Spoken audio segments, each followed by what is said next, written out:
Transparency and truth are our core values. Powered by human research and AI insights, we deliver unmatched value. Stay tuned. You're with Channelvest. This is your analysis. Quick reminder to subscribe for more deep dives like this. And remember, for information only, not financial advice. All right, you ready for this? Today, we're diving deep into the world of quantum computing and AI, specifically the Defiance Quantum ETF, ticker symbol QTUM. Buckle up because things are about to get wild. You won't believe it, but this ETF has been around since 2018, but things are getting really interesting now. This is insane. QTUM is up over 40% this year. Let's find out why. Okay, let's unpack what quantum computing actually is. It sounds like something straight out of Star Trek, but it's real, and it's happening now. Imagine a computer that can solve problems exponentially faster than any computer we have today. That's quantum computing in a nutshell. Instead of bits, which are like light switches that are either on or off, quantum computers use qubits.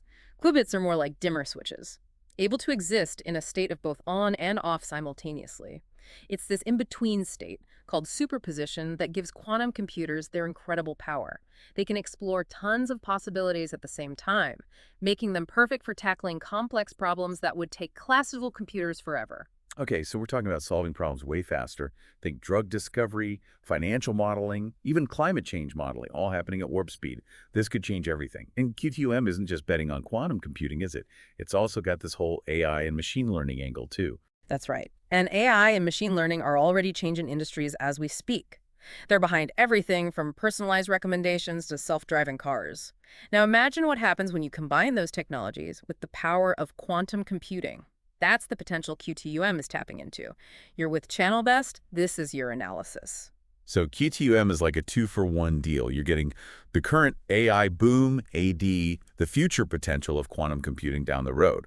Okay, but who are the major players in this game? What companies are we actually talking about when we talk about QTUM? As of December 16th, 2024, the top 5 holdings in QTUM are Rigetti Computing, D-Wave Quantum, IonQ, MicroStrategy, and Marvell Technology. Rigetti, D-Wave, those sound like the quantum companies we've been hearing about, the ones building the actual quantum computers. Yeah. But MicroStrategy, what are they doing in there? They're a software company, right? Exactly. MicroStrategy might not be a pure-play quantum computing company, but they are heavily involved in big data analytics and advanced computing solutions. And guess what? Those are essential for the entire quantum ecosystem. Think about it. You need massive amounts of data and powerful software tools to understand the results that quantum computers produce. Right. It's not just about the hardware. It's the whole infrastructure around it. Yeah. So this ETF is really covering all the bases. Oh. Okay, let's talk numbers. You mentioned that QTUM is up over 40% this year. Tell me more about that. As of November 30th, 2024, QTUM has delivered some impressive returns. Year to date, it's up over 15%, and its one-year performance is a whopping 40%. And get this, if you look at the annualized returns since its inception back in 2018, we're talking about almost 19%. Hold on, almost 19% annualized return since inception. You're with Channelvest. This is your analysis. But hold on a second, this all sounds a bit too good to be true. There have to be some risks involved, right? Of course. And it's important to understand those risks. First, we're dealing with a volatile market here. The prices of companies in the quantum computing and AI space can swing wildly based on news, breakthroughs, or even rumors. And since QTUM is focused on these emerging sectors, it's going to be more sensitive to those swings than, say, a broad market ETF. Okay, volatility is part of the game, especially when you're dealing with cutting-edge technology.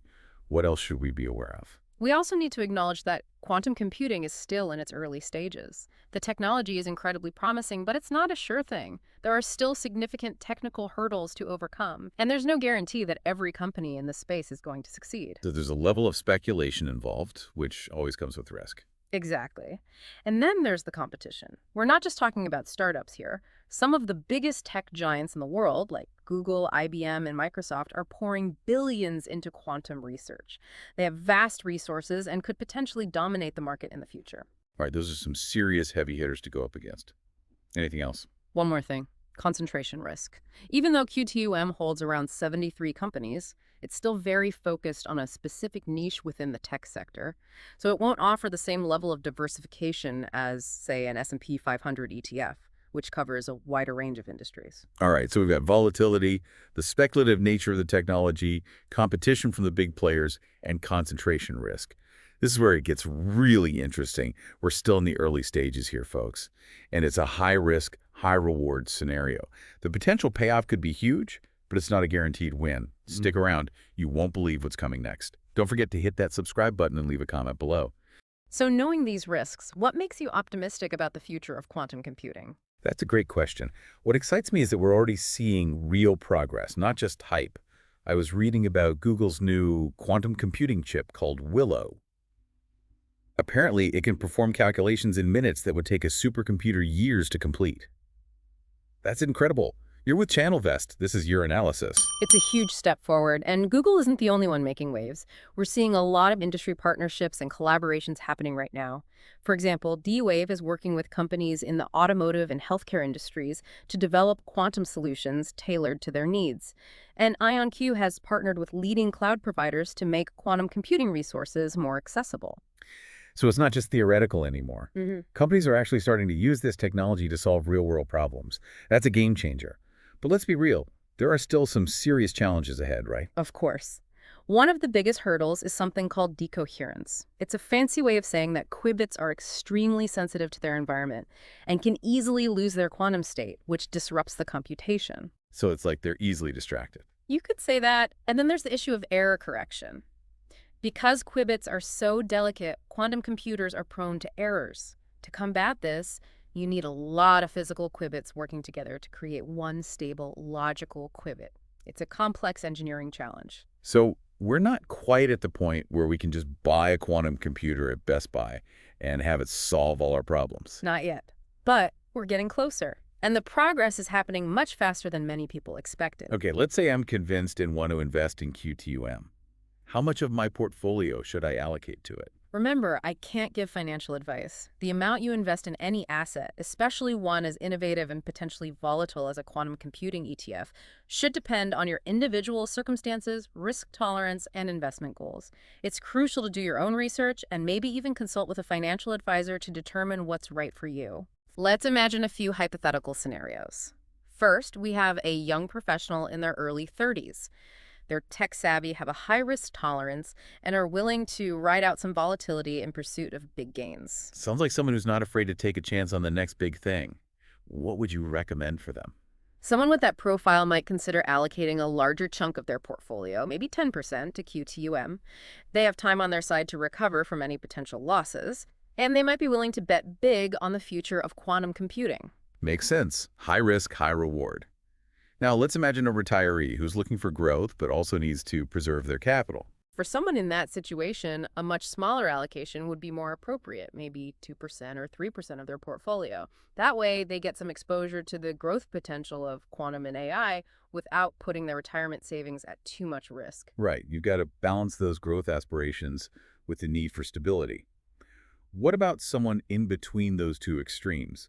Say a mid-career investor who already has a diversified portfolio but wants to add some spice to their tech holdings. A 5% allocation to QTUM could be a good fit for them. It allows them to gain specialized exposure to quantum computing and AI, which might not be well represented in their existing tech investments. Okay, so we've got a few different scenarios there. The key takeaway is that there's no one-size-fits-all approach. You've got to tailor your investment strategy to your own individual needs and goals.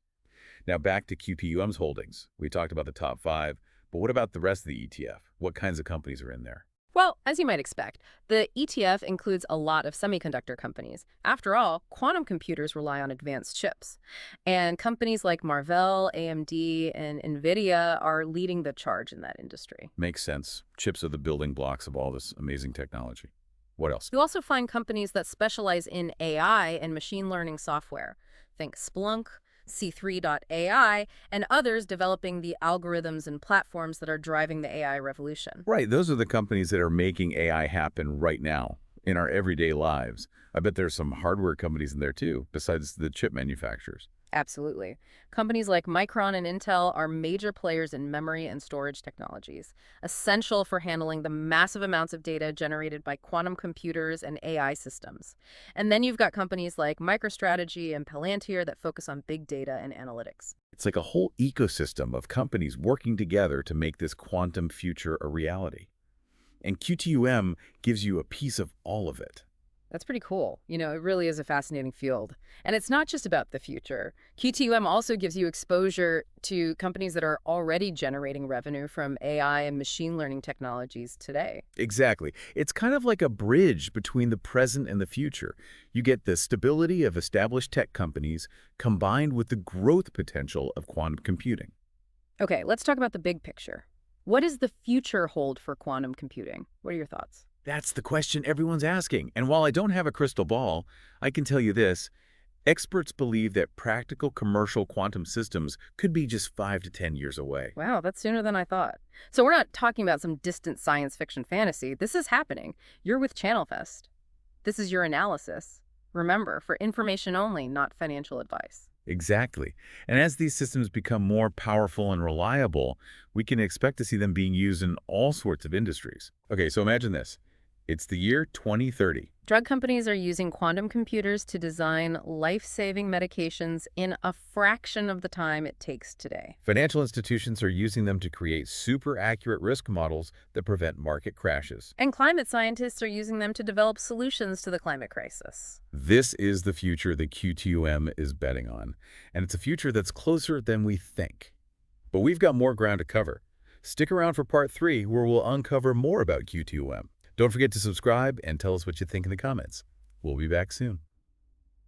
Welcome back to part 3 of our deep dive into QTUM. This is where it gets really interesting. We've talked about the potential of quantum computing, but how can investors spot the signs that it's truly taking off? What should we be watching for in the coming months and years? Great question. I'd say keep an eye on breakthroughs in error correction and qubit stability. These are the two big challenges holding quantum computing back from reaching its full potential. Right, those qubits need to stay focused. Any advancements in those areas could signal that we're moving closer to a quantum computing revolution. What about on the business side? How will we know when companies are really starting to use this technology? Watch for news about partnerships, collaborations, and real-world applications. Remember those examples we discussed earlier, like D-Wave working with automotive and healthcare companies? When you start seeing more companies using quantum computing to solve problems and generate revenue, that's when you know things are really heating up. So it's not just about the science anymore. It's about how that science translates into real-world solutions and business opportunities. That's what's going to drive investment and growth in this sector. You're with Channelvest. This is your analysis. Okay, we've covered a lot of ground today. We talked about the science behind quantum computing, its potential impact, the risks and considerations for investors, and even how QTUM might fit into different portfolios. And we've only scratched the surface. I know, right?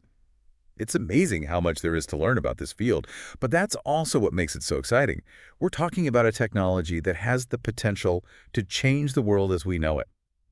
Before we sign off, let's give our listeners some practical tips for navigating this complex and rapidly evolving landscape. Absolutely. Number 1, do your research.